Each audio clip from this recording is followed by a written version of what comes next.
Hello everybody, it's Kanan again, and this is my second video of the things I post, and I'm going to be showing you guys how to make a skeleton hand. And it's really easy.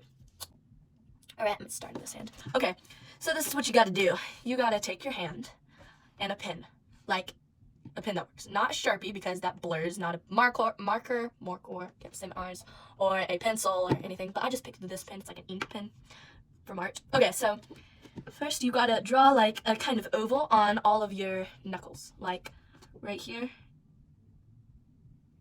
like that on all of them. So that. And I'll do those on all the fingers, and then on the thumb you just do a bigger circle kind of from there, right where your joints are.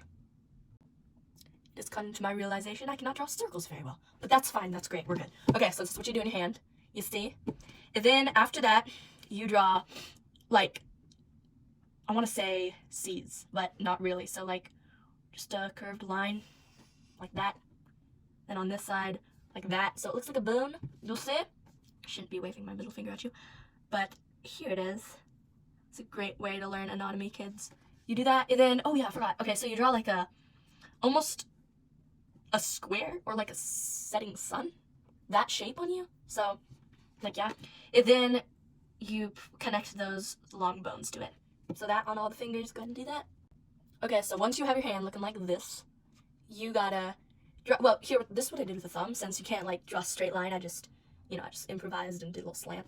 Then you can draw circles that connect these lines to that sunset square circle at the bottom. I mean, I don't have to, but that's what I do. And then after that, you draw a line through each of these bones, like that. And then at the top of the fingers, you draw what is called a triangle. And just to let you know, this is not an accurate representation of what your bones really look like. You probably don't actually have bone that goes like this. It's probably more like connected there. So to these circles, you gotta kind of draw like a little shine. See, like that. And yeah, so. Alright, so once you have it looking like this, it actually kind of looks like bones now. You draw the little hoops, the little like scales almost on this one, just if you want. I mean, you don't even have to draw this part, but that's just what it is. And then after you do that, it is time for the shading. So listen, that's what you do. You have to, see that line we drew in the middle?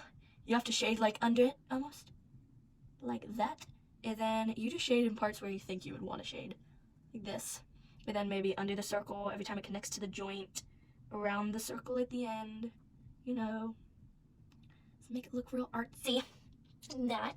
Then I'll do the circle for you. The more shading you do, the more realistic it looks. So do that, and then I'll just show you for the bottom right here.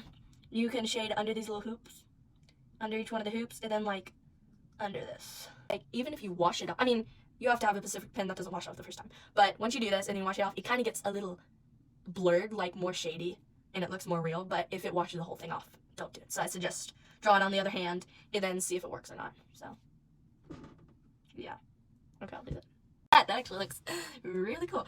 So after you shaded all the thing, you kind of just draw lines on the sides of them and on the sides of those. And then here's another tip. Make it darker where they like meet. So where they would actually be like shading everywhere. So if you were to take your bones out of your hand, and you would see where they connected, shade in the darker places where they connect. And if you have, I don't, but if you have a white like paint pen, that's what they're called, then I would suggest like highlighting the whitest parts, like here, then like the tips of those. I'll see if I can find one, but yeah, so just keep, that looks pretty good.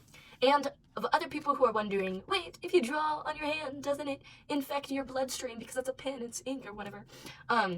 No, unless you get a cut and you draw the pen in your cut. So if you have cuts, don't do that. Like, yeah, so that's the only way it would affect you, but like, it's fine if you just draw it on your skin like this.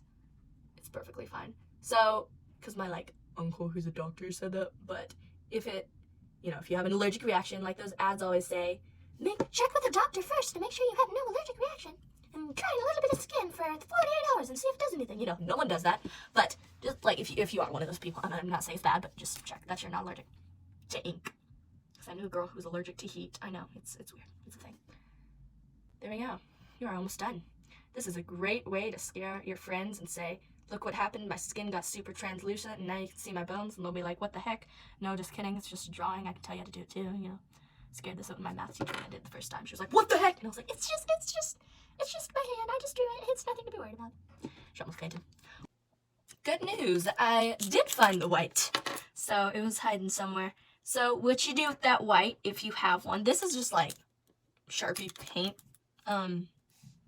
marker for marking things on paint. I have no clue what this is.